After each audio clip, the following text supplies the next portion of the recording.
I've found Nick Khan's media appearances to be pretty fascinating, even including this one. Um, I felt that this was the interview that felt most like spin to me.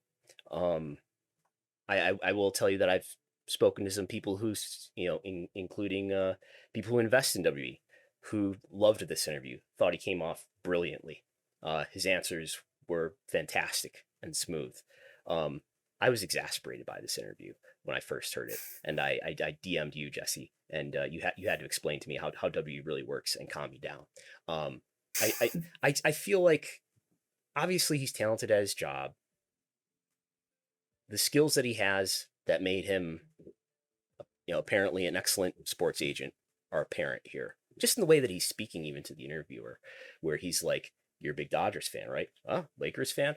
Uh, the way that he's clearly somebody who makes an effort to connect with people, and to get to know them and develop these relationships that maybe end up being important in business relationships. In interviews like this, the elephant in the room to me is the quality of the product, and I think I've called it like the last kayfabe. The last kayfabe, the last thing that must be protected and not acknowledged is that the product isn't good, and it's because of Vince McMahon.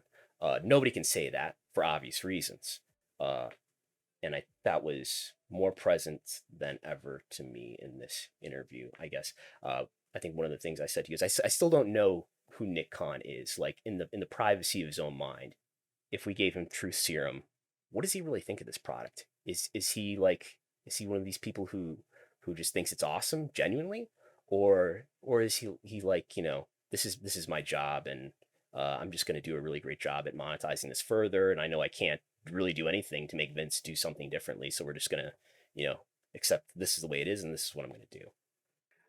When it comes to critical assessment of WWE's product, it can be a challenge for people like you and I, and probably most of the people listening to this podcast, in that it's hard to get out of our bubble. It's hard to understand what a casual fan thinks about WrestleMania or the Royal Rumble or one of the shows that they might tune into. Um, I always, I never turned down an opportunity to talk to somebody who said, "Oh, I bought a wrestling show for the first time in years. I want to know what they think about it because it's so hard to get that perspective." Um, so you and I can both say WWE product is terrible. It's insulting to the viewer. All of these things. I still don't know if people that casually watch the product think that. We can look at business metrics and say they definitely run off fans, but it's hard for me to think like Nick Khan is sitting there the way that you and I are and be like, this is insulting. He might just laugh and just say, "Oh man, this business is crazy. Vince is a madman," but like he doesn't really, he's not getting to a real critical thought about the product. Um, Obviously, like you said, the elephant in the room is that the product is bad, and to Khan's point, you kind of said like, "Oh, he's more with the product than Barrios is," and that's probably true. In general, Khan is just way more media friendly than the previous WWE presidents, He's and clearly so very very WWE, connected to sports media. That's been apparent like yes, since day one. Yeah. and WWE is way more comfortable having him.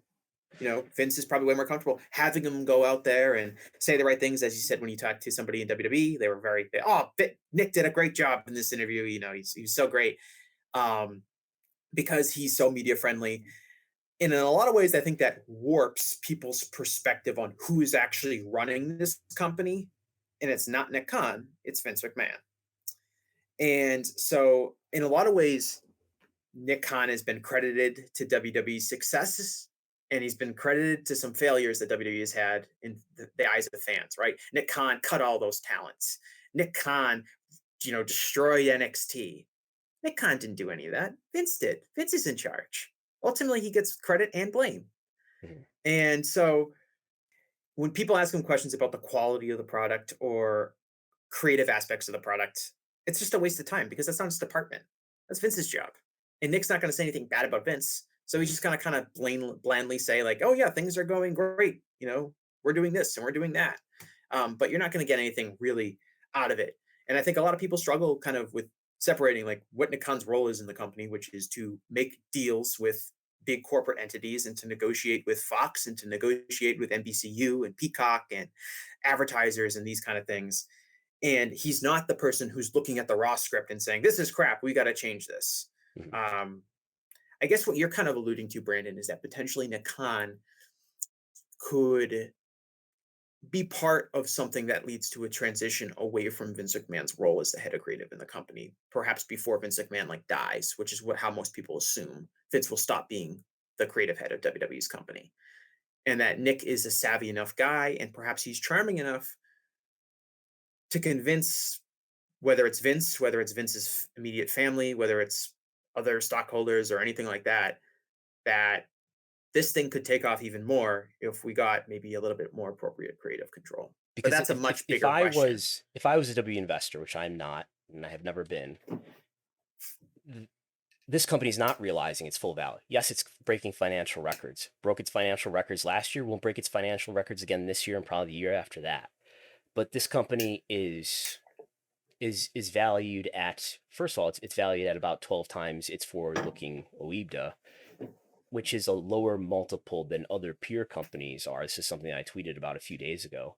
Um, Partly because of the carny perception of pro wrestling, which I think Vince McMahon is largely responsible for, and largely responsible for to this day for upholding and keeping that perception in the minds of the public. Vince Vince were to drop dead or to be ousted by from power, or he would have some sort of accident that would prevent him from in the being in the current role he's in now, Mhm. who is the person that would step into that role, and would they do a good job? And the massive power vacuum that Vince would be leaving, the cult of personality of Vince, Right.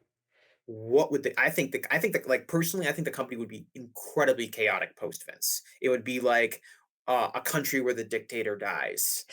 And now all of the people who were afraid, the only thing that was keeping the country kind of together was fear of the dictator. Yeah. And now that that's gone, all of the knives are going to be out, and the Bruce Pritchard and Kevin Dunn and Paul Heyman and Paul Levesque and all of these people will be trying to convince themselves and try to get that kind of power within the company to become the new Vince. Yeah. And I don't know how much of an overarching philosophy Vince has over his booking in general. I think it's been diminished over the years as he has gotten older. But I am really interested in knowing like what the picture. I think WWE is only going to get more chaotic. The booking going to become more scattershot. The vision becoming less clear as Vince gets older, and then when Vince leaves, like someone's going to come in and be able to figure out exactly what the company needs to do. The I think there's a huge process of rebuilding the trust in fan bases that has been burned over the last few years.